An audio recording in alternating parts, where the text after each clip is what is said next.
Télé 50, simplement congolais.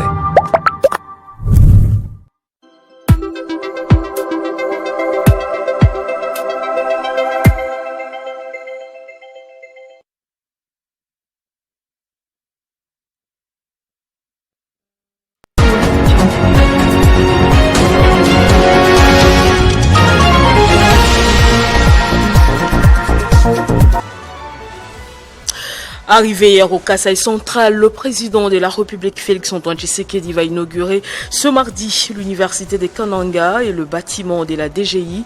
Le chef de l'État va aussi tenir une réunion de sécurité sur place. Lutte contre les embouteillages à Kinshasa, le gouverneur Daniel Bumba a lancé officiellement une vaste opération mixte de contrôle de conformité à la réglementation routière. 3000 agents issus des différents services sont déployés sur le terrain. Les contrôles vont s'effectuer chaque jour de 5h à minuit, sauf les dimanches. En France, pas de réseaux sociaux pour les enfants de moins de 15 ans. Une proposition de loi approuvée par l'Assemblée nationale dans la nuit de lundi à ce mardi. La mesure vise à protéger la santé des adolescents. Nouveau journal sur Télé 50, bienvenue à tous.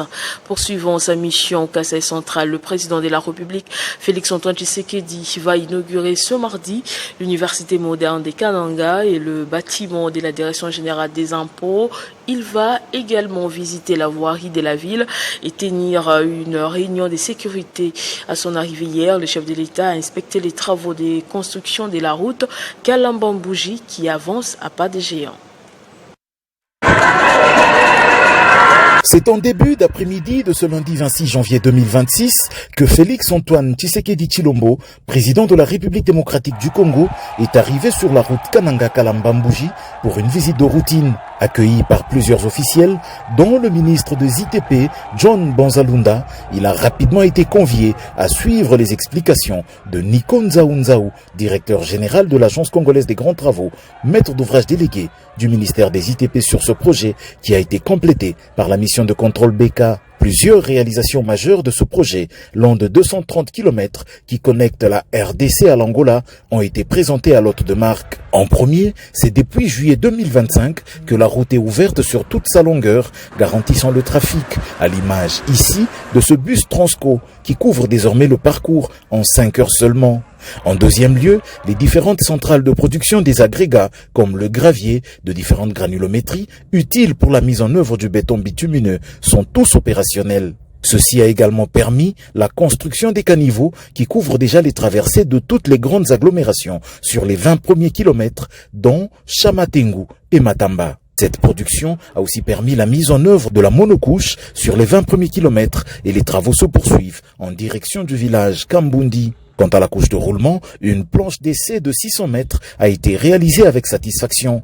Il a déjà été projeté dans le tout prochain jour une mise en œuvre des enrobés à grande échelle dans un contexte où, pour cette année 2026, l'objectif est de revêtir 100 km.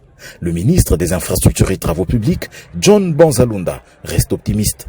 Le président de la République qui a conçu ce grand projet et il le réalise. Aujourd'hui, nous avons la joie de dire que la route est complètement ouverte. C'est-à-dire, on a procédé aux travaux d'ouverture sur les 230 km entre Kananga et Kalamba-Mbouji. Nous allons tout faire pour tenir le délai. En 2027, cette route doit être rendue totalement à la circulation. Une notabilité locale nous a fait savoir que la route Kananga-Kalamba-Mbouji est surnommée à juste titre route de l'espoir, car chaque fois qu'elle est en bon état, la ville de Kananga est inondée de produits manufacturés en provenance d'Angola et la vie se stabilise. Ça sera une situation permanente avec ce revêtement prometteur que gère l'Agence congolaise des grands travaux avec son partenaire Cisco SA grâce au financement du programme sino-congolais. Autre chose, crise humanitaire dans l'est de la République démocratique du Congo. La première ministre Judith Suminwa Tuluka a reçu ce lundi en son cabinet de travail une délégation de l'Union européenne pour la région des Grands Lacs, conduite par son représentant spécial, Johan Bogstam, et c'était en présence des quelques membres du gouvernement.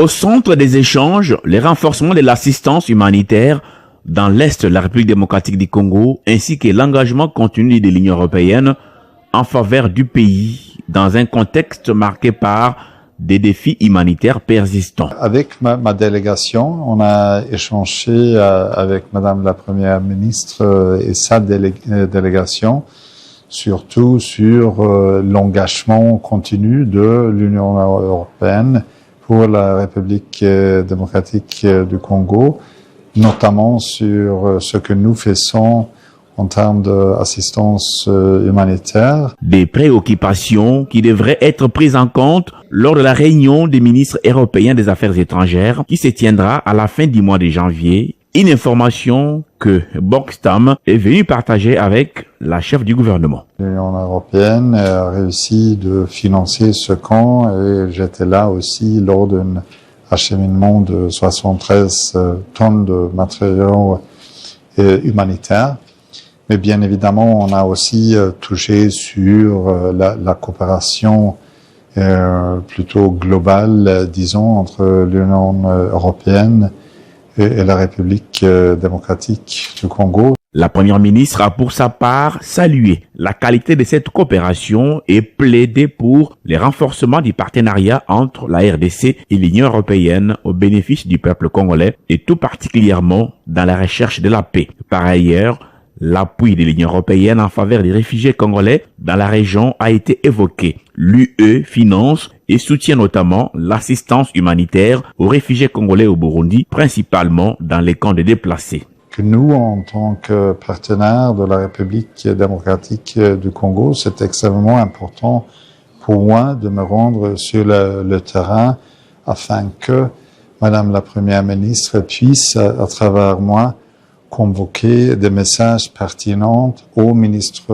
européens lors de cette réunion le 29 janvier. Pour la Première ministre Judith Suminwa Tuluka, la protection des Congolais demeure la priorité des priorités conformément au deuxième pilier du programme d'action de son gouvernement, une position qu'elle a réaffirmée au cours de cette rencontre qui s'inscrit dans la dynamique du renforcement de la coopération avec l'UE en vue de renforcer la paix et la stabilité dans la région des Grands Lacs.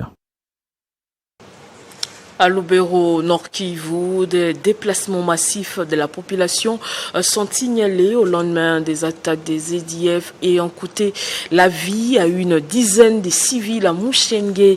Il s'agit des centaines d'habitants des villages de Moussenge et des Mavoué situés dans le groupement des Moueniers dans la chefferie des Baswaga, aperçus ce lundi. Après l'incendie hier dans la commune des Machina, un autre grave incendie s'est déclaré ce mardi sur l'avenue Sando à direction de Lubumbashi dans la commune de Kasavubu. Cette fois, le sinistre parti d'une chambre d'habitation a causé d'importants dégâts matériels et plongé plusieurs familles dans les désarrois. La lenteur et l'inefficacité de l'intervention des services anti-incendie soulèvent de nombreuses interrogations.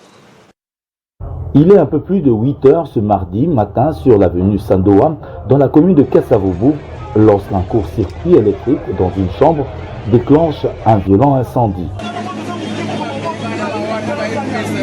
En quelques minutes, les flammes se propagent, dévorant tout sur leur passage sous le regard impuissant des habitants.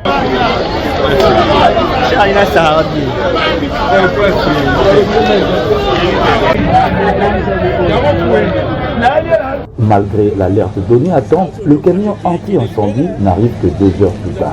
Une arrivée tardive aggravée par une quantité d'eau largement insuffisante, incapable de contenir l'ampleur du feu. Sur place, le bourgmestre de la commune, présent mais visiblement dépassé par la situation, observe la scène avec un regard marqué par l'impuissance et le désespoir. Face à l'urgence, ce sont les jeunes du quartier qui tentent de sauver ce qui peut encore l'être. Ils évacuent des biens, parfois dans la confusion. Certains, profitant du chaos, se servent au passage de quelques produits, compliquant davantage la situation. Un deuxième camion anti-incendie finit par arriver en renfort, mais là encore, la déception est grande. Le tuyau est troué, rendant l'intervention presque inutile. Au final, plusieurs familles sont sous le choc traumatisés par la perte de leurs biens et par l'absence d'une réponse rapide et efficace des services de secours. Aucune perte en vies humaines n'est signalée, mais les dégâts matériels sont considérables. Ce nouvel incendie relance le débat sur l'état du matériel de lutte contre le feu et la capacité réelle d'intervention des services d'urgence dans la capitale congolaise.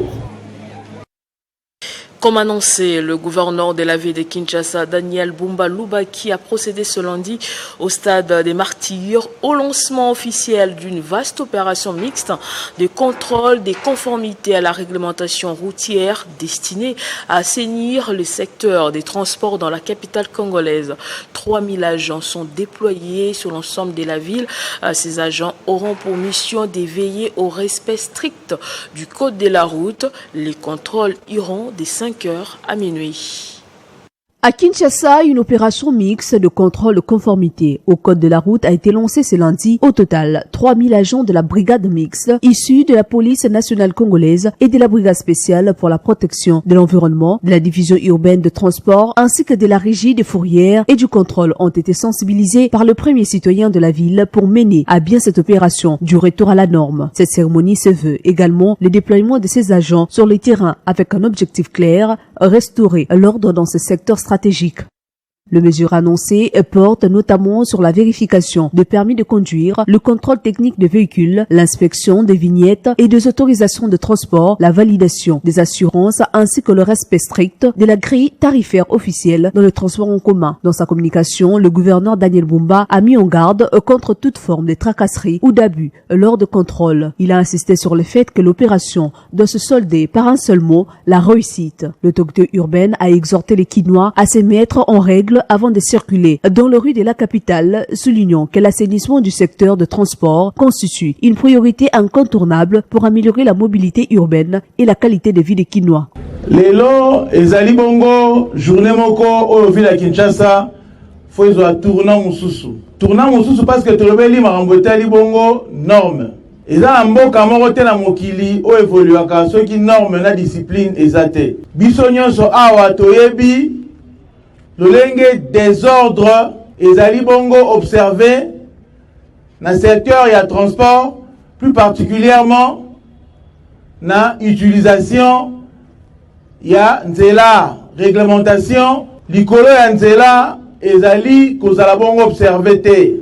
Il fallait un moment mettre fin et mettre un stop à ce désordre parce que ceux qui désordre eza na nzela tozali bongo koma vulnérable naba makambo ebele nzamboka abetaka sete makasi na likambo etali état de droit le biko tosa mibeko soki tosa mibeko te mboka eko progresser te mission tozali kosala oyo ezali bongo déploiement à brigade mixte. À l'issue de cette parade, le locataire de l'hôtel de ville de Kinshasa s'est rendu personnellement sur le terrain afin de procéder au déploiement effectif des agents et différents carrefours, au déploiement effectif des agents à différents carrefours stratégiques en commençant par la 14e rue limitée sur le boulevard Lumumba.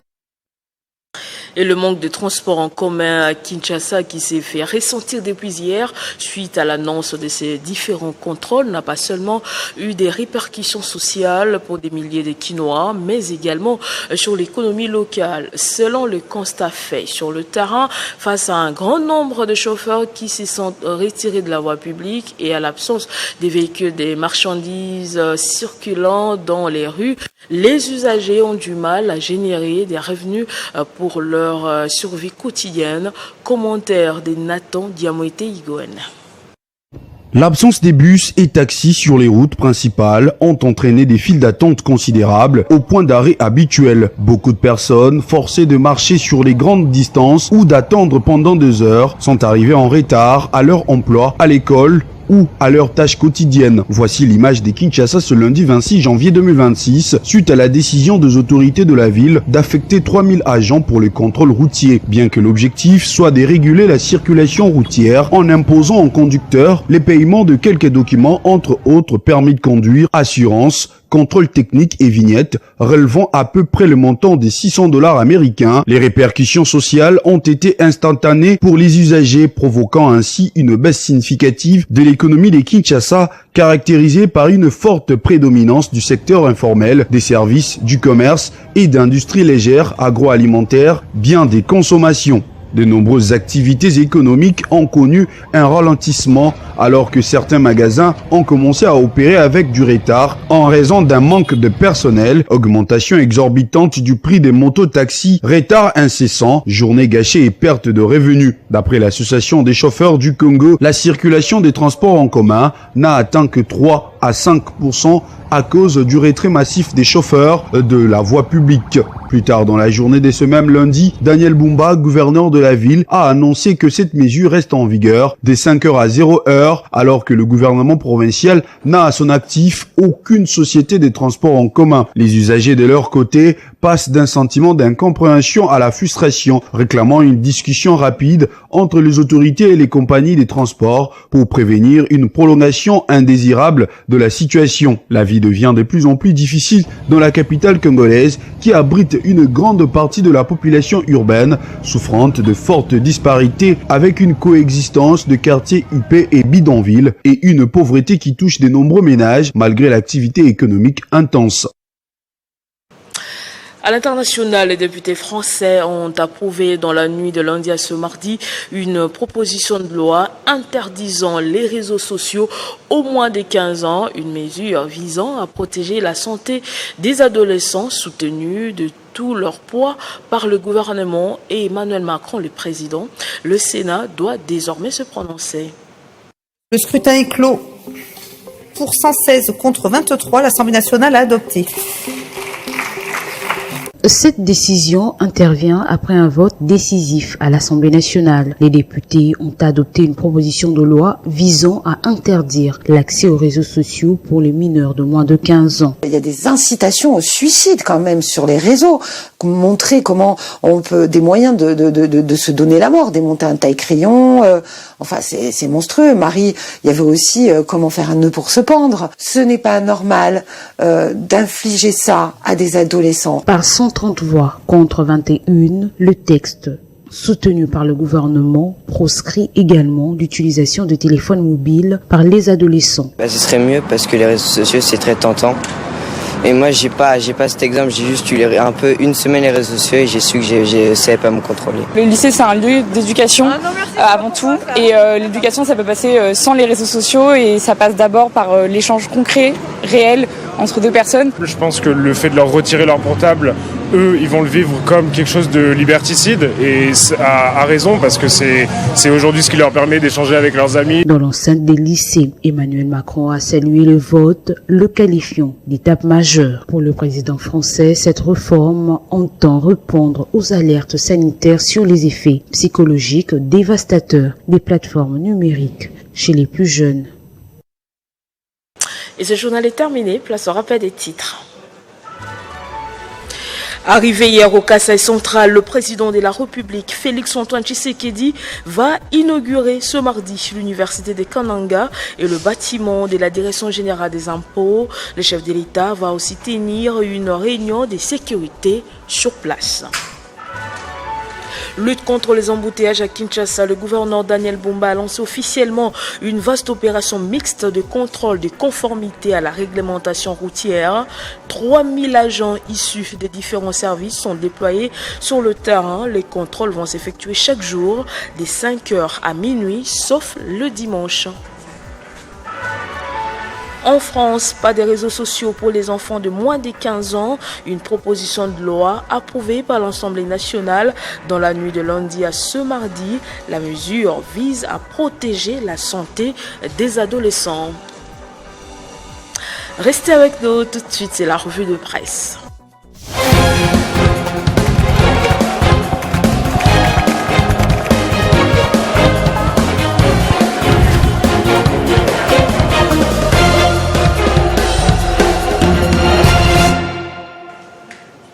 Et la lecture transversale des journaux parus ce mardi, c'est avec Damaris Kayembe que j'ai le plaisir de retrouver comme tout le mardi.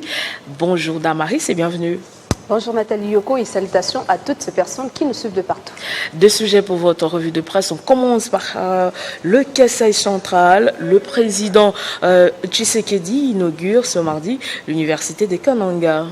Et oui, Nathalie Yoko, commençons rapidement avec le média ACP, Agence congolaise de presse, qui titre à ce sujet Kasaï central, le président Tshisekedi inaugure mardi l'université de Kananga. Le média nous renseigne ici que le président de la République, Félix-Antoine Tshisekedi, va procéder ce mardi à l'inauguration de plusieurs ouvrages dans le nouveau bâtiment de l'université de Kananga, chef-lieu de la province du Kasaï central, dans le centre du pays. D'après un communiqué du gouverneur de province, la construction comme jamais auparavant des bâtiments ultramodernes de l'université de Kananga sur le site de Katombaï dans la municipalité de Nkanza à la satisfaction des bénéficiaires et de la population n'a cessé de forcer en tout cas l'admiration et la reconnaissance envers son initiateur, le chef de l'État Félix-Antoine Tshisekedi. De son côté, la prospérité en parle également. Il titre RTC, Tshisekedi inaugure l'université de Kananga aujourd'hui même. Nathalie Yoko, je l'ai suivi d'ailleurs dans votre premier élément du journal. Le média ici essaie un peu de décrire en tout cas cette université qui sort des terres, d'une capacité d'accueil de 3500 étudiants.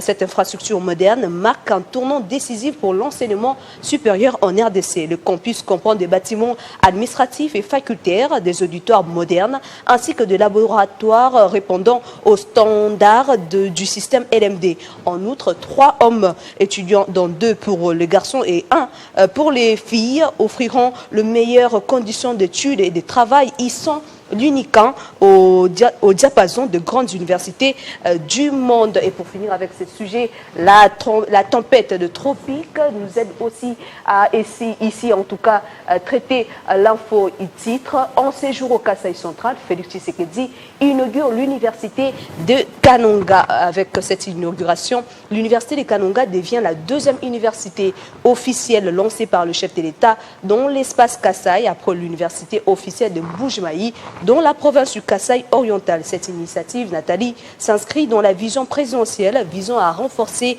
l'accès à une éducation de qualité, à désenclaver la province et à promouvoir le capital humain comme levier essentiel du développement durable.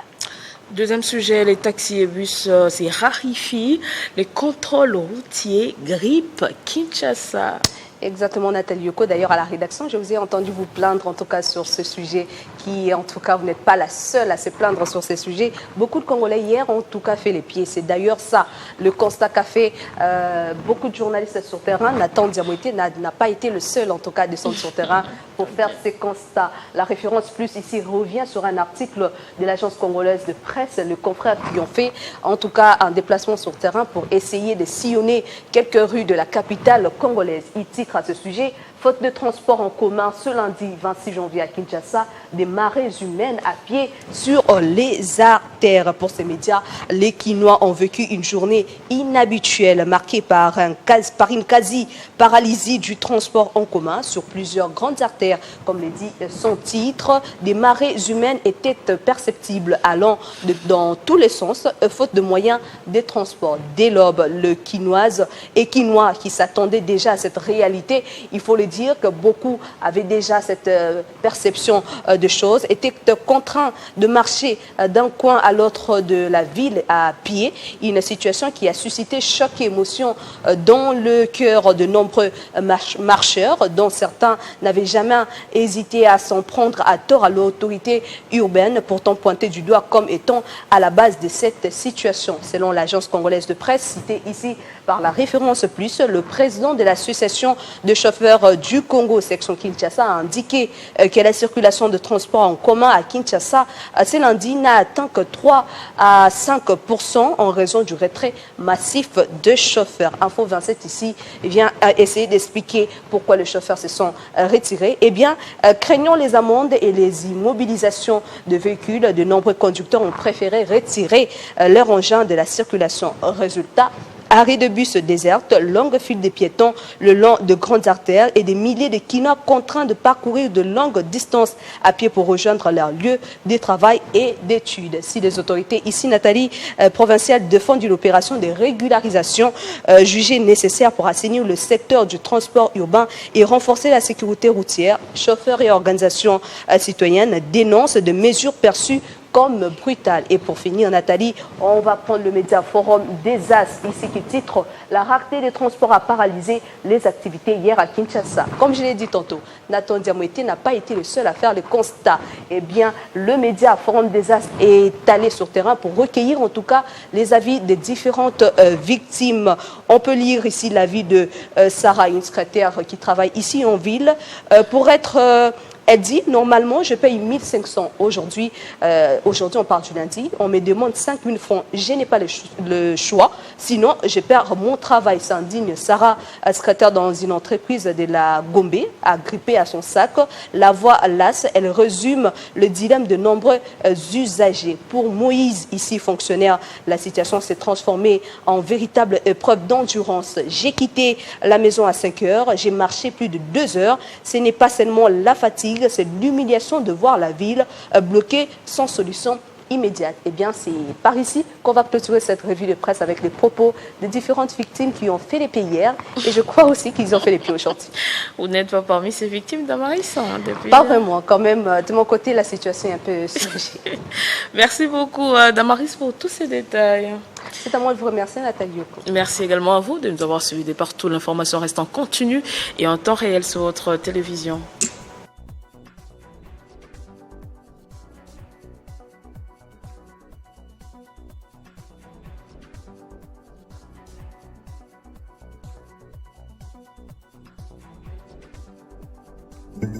Retrouvez toute l'actualité en continu sur www.tele50.cd.